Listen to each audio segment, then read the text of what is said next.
ସପ୍ତମ ଶ୍ରେଣୀର ସମସ୍ତ ଶିଶୁ ଭାଇ ଓ ଭଉଣୀମାନଙ୍କୁ ଆଜିର ଏହି ସାହିତ୍ୟ କାଳାଂଶରେ ଅଭିନନ୍ଦନ ତଥା ସୁସ୍ୱାଗତ। ପିଲାମାନେ ପୂର୍ବ କାଳାଂଶରେ ଗଳ୍ପ ବିପନ୍ନର ଉଦ୍ଧାର ବିଷୟକୁ ପଢ଼ିଥିଲେ। ଗଳ୍ପର ଗାଳ୍ପିକଙ୍କ ପରିଚୟ ସହିତ ବିଷୟର କିଛି ଅଂଶ ବୁଝିଥିଲେ। ଓରିଲ୍ ସେହି ନିଖୋଜ ବିମାନର ଅନୁସନ୍ଧାନ କାର୍ଯ୍ୟରେ ବାହାରିଥିଲେ, ସେହି ପର୍ଯ୍ୟନ୍ତ ପଢ଼ିଥିଲେ। ବର୍ତ୍ତମାନ ମୁଁ ତା ପରଠୁ ପଢ଼ୁଛି। ବହିକୁ ଦେଖିବା ଓ ବିଷୟକୁ ବୁଝିବା।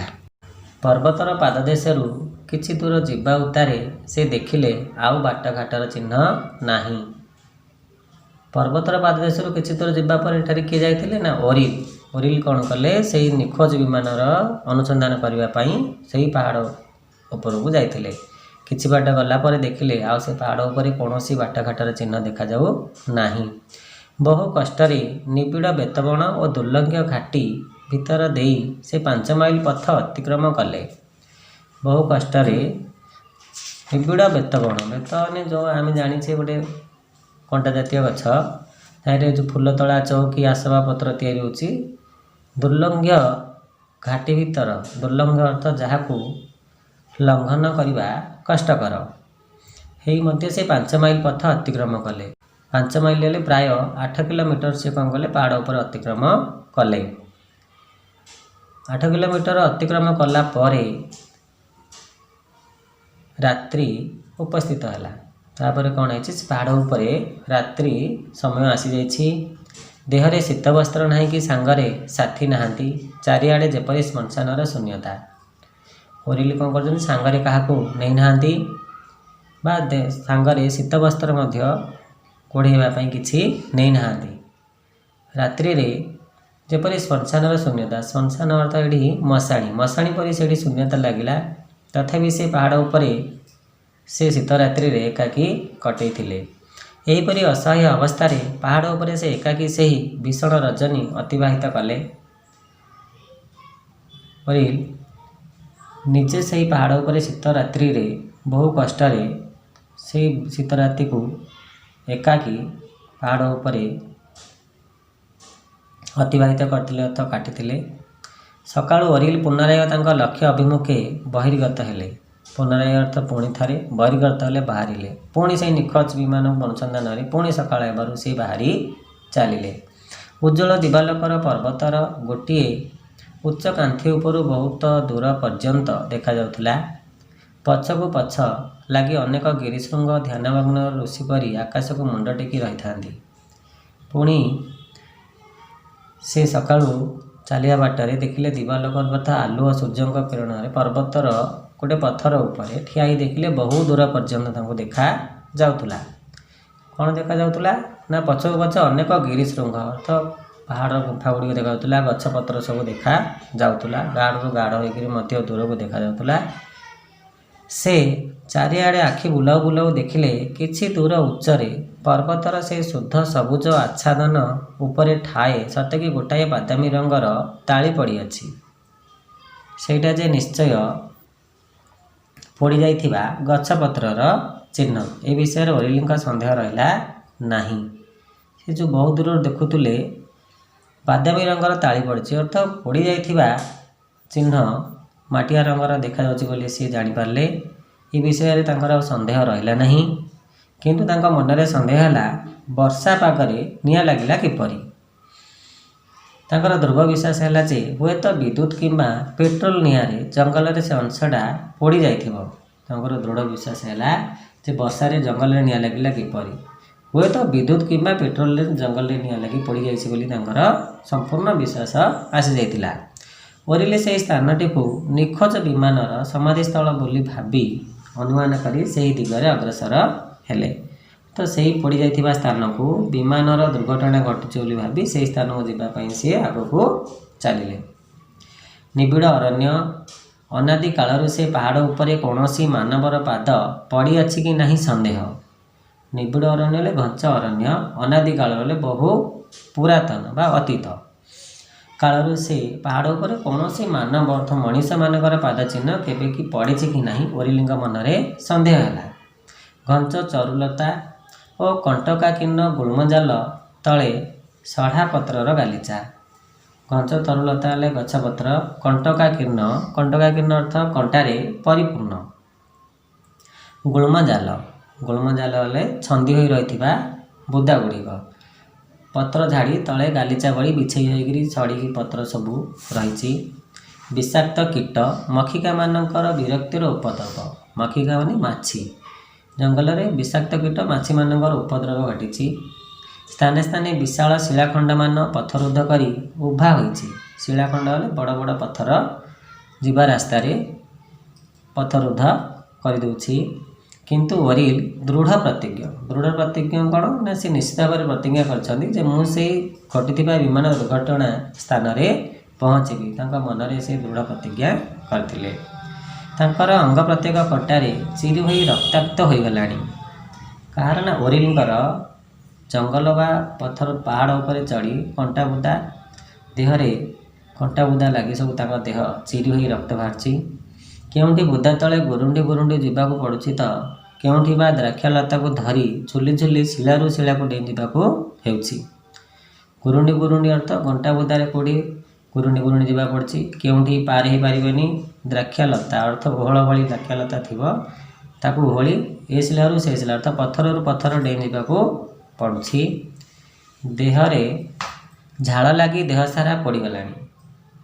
ଝାଳ ହେଇଗଲେ ଯେଉଁ କ୍ଷତ ବିକ୍ଷତ ହେଇଯାଇଛି ଓରିଲ୍ଙ୍କ ଶରୀର, ଚିରି ହେଇଯାଇଛି କଣ୍ଟାରେ, ଦେହରେ ଝାଳ ଲାଗିଲେ ସେ ଦେହ ସାରା ପୋଡ଼ୁଛି। କିନ୍ତୁ ବିଶ୍ରାମ ନ କରି ଉନ୍ମାଦଗ୍ରସ୍ତ କରି ସେ ଅରଣ୍ୟର ସେହି ଦଗ୍ଧ ଅଂଶରେ ପହଞ୍ଚିବାକୁ ଆଗେଇ ଚାଲିଛନ୍ତି। ଯେତେ କଷ୍ଟ ହେଲେ ମଧ୍ୟ ସିଏ ଭ୍ରୂକ୍ଷେପ ନ କରି ସେହି ବିମାନ ଦୁର୍ଘଟଣା ସ୍ଥାନରେ ପହଞ୍ଚିବାକୁ ତାଙ୍କର ଉନ୍ମାଦଗ୍ରସ୍ତ ହୋଇ ସେ ଆଗକୁ ଚାଲିଛନ୍ତି। ନିମ୍ନମୁଖୀ ଜଳସ୍ରୋତ ଓ ଦୃଢ଼ ପ୍ରତିଜ୍ଞା ସାଧକର କିଏ ଗତିରୋଧ କରିପାରିବ? ନିମ୍ନମୁଖୀ ତଳକୁ ଗଡ଼ିଯିବା ଜଳସ୍ରୋତ କେବେ ବି ତାକୁ ବାଧା କିଏ ଦେଇପାରେ ନାହିଁ। ଦୃଢ଼ ପ୍ରତିଜ୍ଞ ସାଧକ ଯିଏ ସାଧନା କରିଥାଏ। ତେଣୁ ସାଧକ କିଏ ନା ଓରିଲ୍ ସାଧନା କରିଛନ୍ତି ଯେ ନିଶ୍ଚିତ ଭାବରେ ମୁଁ ସେହି ଦୁର୍ଘଟଣା ଘଟିଥିବା ସ୍ଥାନରେ ପହଞ୍ଚିବି। ତେଣୁ ତାଙ୍କର ମନରେ ଏତେ ଦୃଢ଼ ବା ସାହସ ଥିଲା, ତାଙ୍କର ଗତିରୋଧ କେହି ହେଲେ କରିପାରିବେ ନାହିଁ। ଆହୁରି ପ୍ରାୟ 2000 ଫୁଟ ବାକି ଅଛି। ହଠାତ୍ ଏକ ଅଦ୍ଭୁତ ମୂର୍ତ୍ତି ତାଙ୍କର ଦୃଷ୍ଟି ପ୍ରଥାରୂଢ଼ ହେଲା। ଆହୁରି ସେ ପଡ଼ିଯାଇଥିବା ସ୍ଥାନକୁ ଯିବା ପାଇଁ ପ୍ରାୟ 2000 ଫୁଟ ବାକି ଅଛି।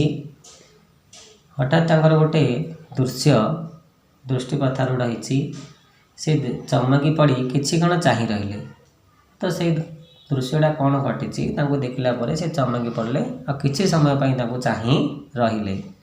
ଦେଖିଲେ ବଣର ଗୋଟିଏ ଉନ୍ମୁକ୍ତ ସ୍ଥାନରେ ଗୋଟାଏ ଗଛକୁ ଆଉଜି ଖଣ୍ଡେ ଶିଳା ଉପରେ ଜଣେ ମନୁଷ୍ୟ ବସି ରହିଛି।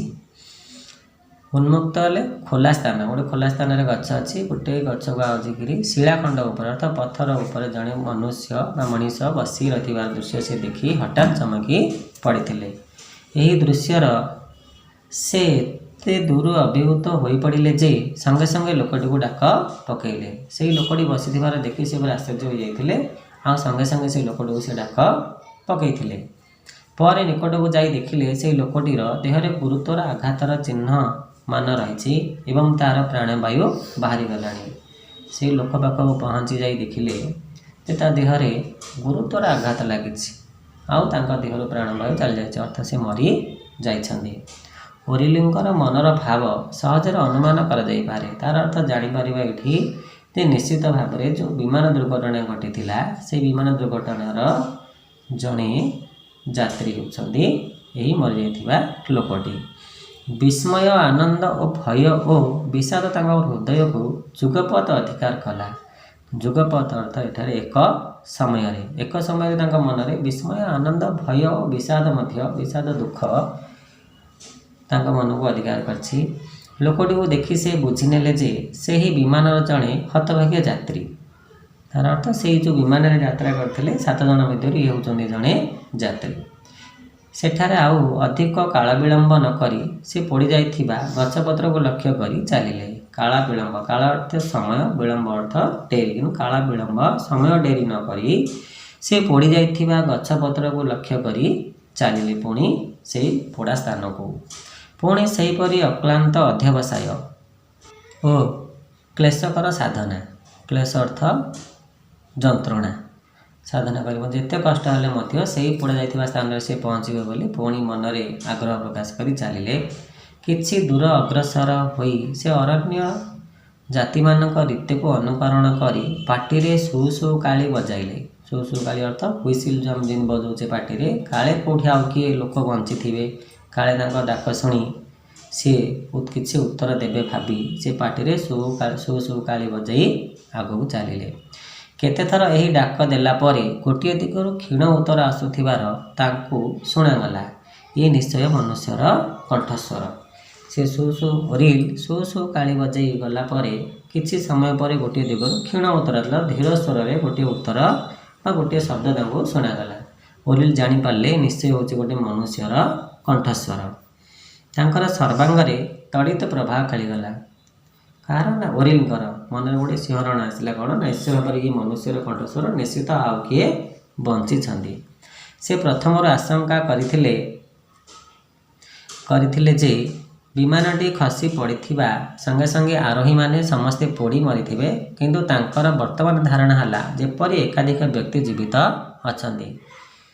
ଓରିଲ୍ ଆଗରୁ ମନରେ ଭାବିଥିଲେ କ'ଣ ନା ବିମାନ ଦୁର୍ଘଟଣା ଘଟିବା ସଙ୍ଗେ ସଙ୍ଗେ ସେଥିରେ ଥିବା ଯାତ୍ରୀ ମଧ୍ୟ ସମସ୍ତେ ମରିଯାଇଥିବେ, କିନ୍ତୁ ବାଟରେ ଆସିବା ସମୟରେ ଜଣଙ୍କୁ ଦେଖିଲେ ଗଛକୁ ଆଉଜି ମରିଯାଇଛନ୍ତି।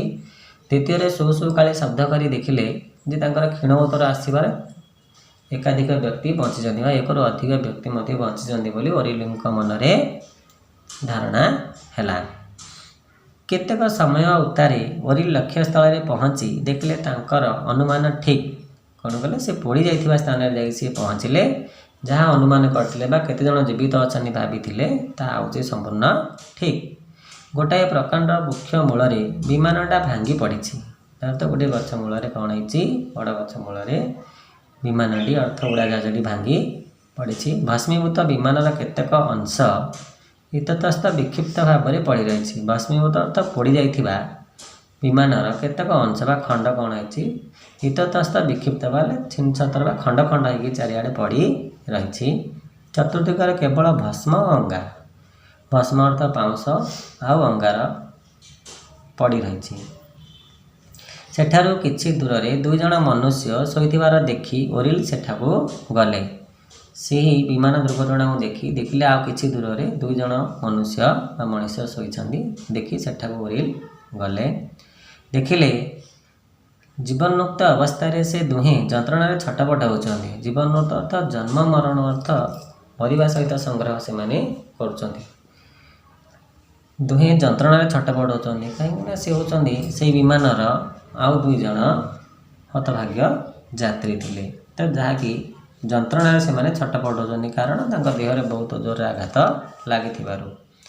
ଓରିଲ୍ଙ୍କୁ ଦେଖିବା ମାତ୍ରେ ସେମାନଙ୍କ ପିଣ୍ଡରେ ସତେ ଯେପରି ନବଜୀବନ ସଞ୍ଚାର ହେଲା। ତାହାର ଅର୍ଥ ସେମାନେ ଜଙ୍ଗଲ ଭିତରେ ବା ପାହାଡ଼ ଉପରେ ଯନ୍ତ୍ରଣା ସହ ଛଟପଟ ହେଉଥିବା ବେଳେ ଜଣକୁ ଦେଖିଲା ପରେ ତାଙ୍କ ମନରେ ନୂଆ ଜୀବନ ପାଇଲା ଭଳି ଅର୍ଥ ଆମକୁ କିଛି ସାହାଯ୍ୟ ମିଳିଲା ଭାବି ତାଙ୍କ ବହୁତ ମନରେ ଜୀବନର ସଞ୍ଚାର ହୋଇ ଉଠିଲା।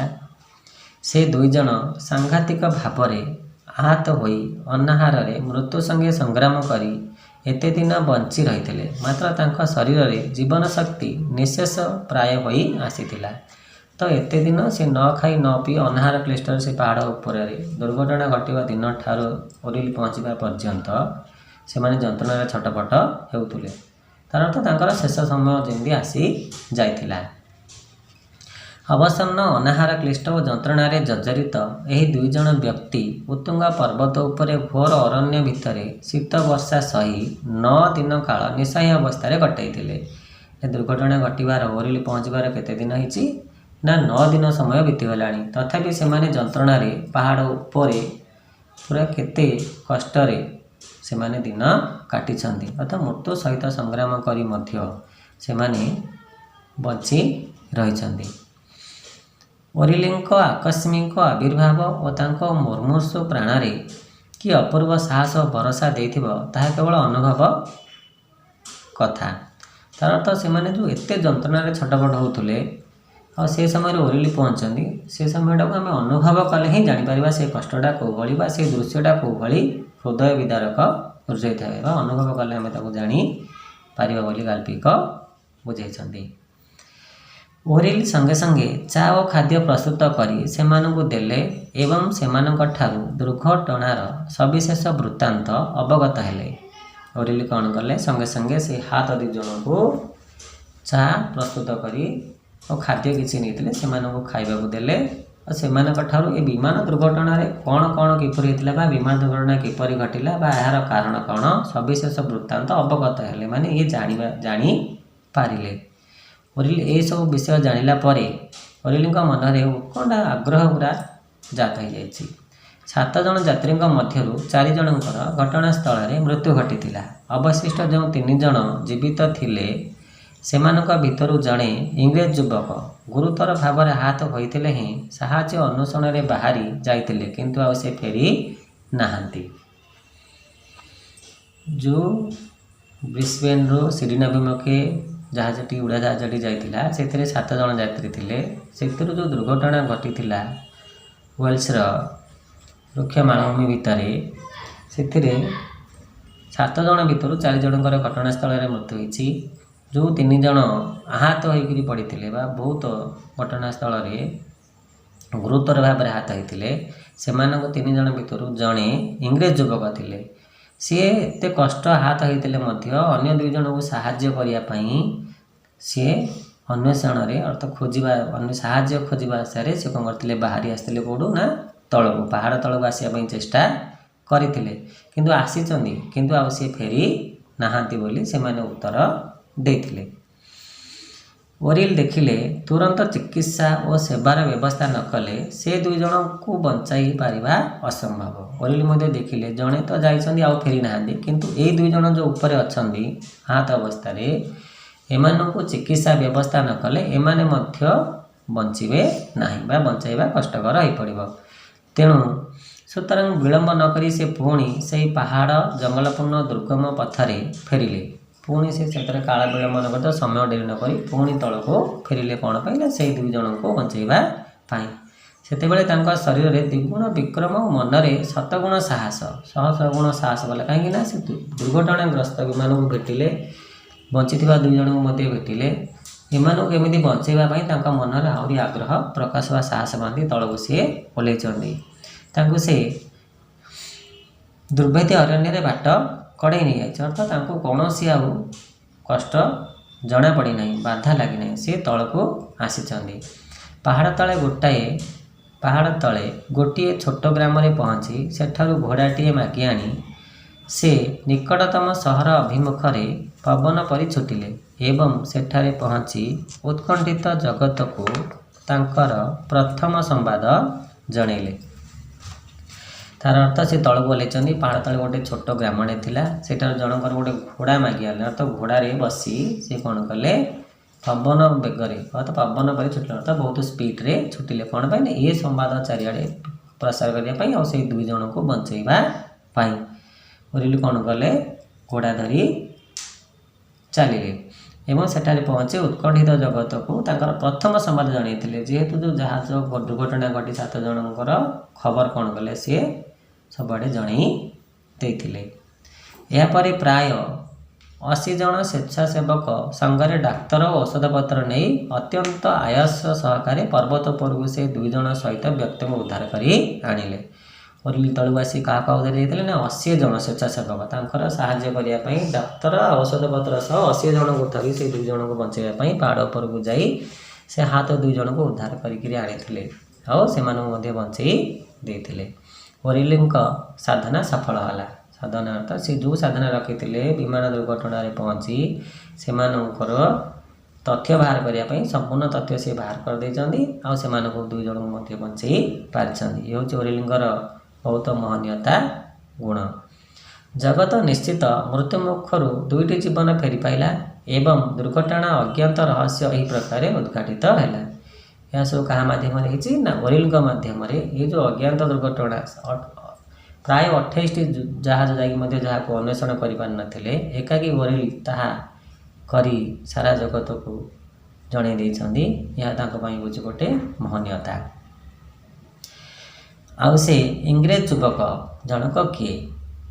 ଯେଉଁ इंग्रेज युवक जनक फेरी तांको दुई जन को बचाई से जनक किए तांकर कौनसी संधान पाई नथिले किंतु किपरि पाइले ना पाद चिन्ह तांकर असामान्य त्याग वीरत्वर कहानी संगृहित होइछि। कहार ना से इंग्रेज युवक जन तल को ओह्लैथिले तांकर पाद चिन्ह देखि से इंग्रेज युवक जनकर घटिथिबा घटना गुडी को अनुमान करी वर्णना कराइछि। मरण काले ताको केही देखि नाही अर्थात से इंग्रेज युवक जन को किए देखि नाहांती। मरिबा समय रे बनर तरुलता पर्वतर अचल शिला तांकर शेष श्वासर स्पर्श अनुभव करथिबे। शेष श्वास तो शेष निश्वास जो जाए बनर गछपत्र पहाड़ पर्वत तांकर से शेष स्पर्श करथिबे बोली कहिसंदी। संगीत को बचाइबा से युवक निजर तीव्र दाह जंत्रणा को भ्रूक्षेप न करी साहाଯ୍य अन्वेषण में बाहर जाइए। संगीत अर्थ जो 3 जन घटनास्थल 4 जन मरते और 3 जन बची थे। 3 जन भितर ये इंग्रेज युवक जनक 2 जन ओरिली भेटी आउ ये जो जड़े बाहर को आसी इंग्रेज युवक जनक से 2 जन को साहाଯ୍य करने तल को आसते आउ फेरी नथिले। तांको विषय वर्तमान बुझा से लंडन सहर जड़े व्यवसायी से इंग्रेज युवक जनक होती लंडन व्यवसायी। पर्वत उपरू 3000 फुट तल को ओह्लाई जनबसती को आसवा केड़े कष्टसाध्य ताहा तांको जणा नथिला। से जो इंग्रेज युवक जनक लंडन व्यवसायी थे 3000 फुट तल को पहाड़ देहरे किपरि ओह्लाई तल को आसव से कष्ट से केबे हेले जाणी नथिले। तथापि से ओह्लैबा चेष्टा करथिले जंत्रणा सहकारे मध्य आहत पाई मध्य सांग मानक बचाइबा सी कष्ट कर तथापि निजर प्राणवायु मध्य चली जाइतिला। गोटे झरणा पार होई शैवाल जड़ित पिछल प्रस्तर उपरे पड़ी उठी द्राक्षालता को आश्रय कर से चली था अर्थात से तल को ओह्लैला बेले ओरिल जमीती बहु कष्ट कर ऊपर देते सी बहु कष्ट जंत्रणादायक कष्ट तल को ओह्लैचंदी। शिउली लगे झरणा पाखे पहाड़ को डेई जावाक पड़ी लता को धरी शिला शिला डेई जावाक पड़ी से हठात गोटे स्थान से शिउली लगी पत्थर हठात गोटे स्थान में गोड़ खसबार से 25 फुट तल को गली पड़े तो सी द्राक्षालता को आश्रय कर चली था। से समय कौन है गोड़ खसी जापर 25 फुट तल को खसी पड़े कठिन बंधुर शिलार पिटी होई मुंड फाटीगला। बंधुर शिला था निदा पत्थर पत्थर देहरे पिटी कौन है मुंड फाटीगला। पुणी दुर्घटना आहत होते पुणी आउ थे गोड़ खसी पड़ मुंड फाटीगला। गोटे आखि पदा को बाहरी पड़ला तांकर गोटाए आखि पदा को बाहरी पड़ला अर्थ देखो केते कष्ट अन्य जन को साहाय्य करने से निजको केते बड़ विपदर सम्मुखीन करछनी। तथापि से आखि पदा को बाहरी आसी मध्य हाथर कचिटी भांगीगला एवं जो टिकक जीवन शक्ति थिला शेष को रही सेतक मध्य लोप पाई आसला। हाथर कची अर्थ हाथर मणिबंध जो कहे हाथ कची भांगीगला। जो टिकक जो बल संचार देहरे थिला से 2 जन को बचाइबापी अर्थ निजे बचाइबापी शेष को सेतक लोप पाई आसला अर्थ शरीर दुर्बल हो आसला। किछि क्षण हतज्ञान रहिबा परे तांकर बोधहुए संज्ञा आसी अर्थात से पिटिबा परे चेता शून्य जाइतिला। किछि समय रहिबा परे से युवक जनकर संज्ञा आसी अर्थात चेता फेरी पाइछंदी। से पुणी किछि बाट कष्टे मष्टे आगे जाइछंदी अर्थात बहुत कष्ट आ किछि बाट गले सही पाद ठारू पाद आउ चलिला नहीं। गोटे गछ मूल को भारा दे विश्राम देइछंदी। डब्बारू सिगरेट टीए काढ़ी अधे खाइछंदी आउ अधक हाथ में रही पार्टी को नेबा को बल पाई नहीं सेतिकी तांको यही अवस्था रे दूर देखी जीवित मनकर ओरिल जेते बेले डाक देले उत्तर पाते कुआड़ू तार अर्थ जीवा बाटरे ओरिल जो मृत युवक जन को देखी सी होती से इंग्लैंडर इंग्रेज युवक बा व्यवसायी थे जो सी ही फेरी से 2 जन को बचाइबापी एते कष्ट सही मध्य दुर्घटना घटी से प्राणवायु चली जाइतिला। आउ ओरिल डाकिले से शुणी था कुआड़ू बा से उत्तर दे था किपरि वीर युवक मृत्यु तुमको अमर करिछि विफलता तुमको गौरव मंडित करिछि। तार अर्थ से लंडन व्यवसायी जो अवस्था रे साहाय्य करने मृत्युवरण करछंदी ତାଙ୍କର ବିଫଳତା ହେଲେ ମଧ୍ୟ ଅନ୍ୟ ଜଣଙ୍କୁ ସାହାଯ୍ୟ କରି ନ ପାରିଲେ ମଧ୍ୟ ସାହାଯ୍ୟ କରିବା ପାଇଁ ସେ ନିଜ ଜୀବନକୁ ଦେଇଛନ୍ତି, ତାହା ଏଠି ଗୌରବମଣ୍ଡିତ କରିଛି। ଅଷ୍ଟ୍ରେଲିଆର ସେ ଜନସଞ୍ଚାରହୀନ ପର୍ବତ ଉପରେ ଗହନ ବୃକ୍ଷରାଜିର ଚନ୍ଦ୍ରତାପ ଅର୍ଥ ଚାନ୍ଦୁଆ, ଚନ୍ଦ୍ରତାପ ତଳେ ଯେଉଁ ଶିଳା ଉପରେ ସେ ଇଂରେଜ ଯୁବକଙ୍କର ପ୍ରାଣବାୟୁ ବାହାଯାଇଥିଲା, ସେଇଠାରେ ତାଙ୍କର ସମାଧି ନିର୍ମିତ ହୋଇଥିଲା। ସେହି ଯୁବକ ଜଣଙ୍କର ସମାଧି ନିର୍ମିତ ହୋଇ ବର୍ତ୍ତମାନ ସେ ସ୍ଥାନରେ ଆଜି ମାନବ ଜାତିର ଏକ ତୀର୍ଥଭୂମି ହେଇଛି। ତାର ଅର୍ଥ ସେ ମହନୀୟତା ଗୁଣ ପାଇଁ ଦୁଇଟି ମହନୀୟତା ଗୁଣ, ଗୋଟେ ହେଲେ ଓରିଲ୍, ଆଉ ଗୋଟେ ହେଉଛନ୍ତି ସେହି ଇଂଲଣ୍ଡର ବ୍ୟବସାୟୀ। ତାଙ୍କ ଦୁଇ ଜଣଙ୍କର ମହନୀୟ ଚରିତ୍ର ଏଥିରେ ସମ୍ପୂର୍ଣ୍ଣ ବର୍ଣ୍ଣନା କରିଛନ୍ତି। ତେଣୁ ଏଇଠି ଆମର ବିଷୟ ସରିଛି। ଧନ୍ୟବାଦ।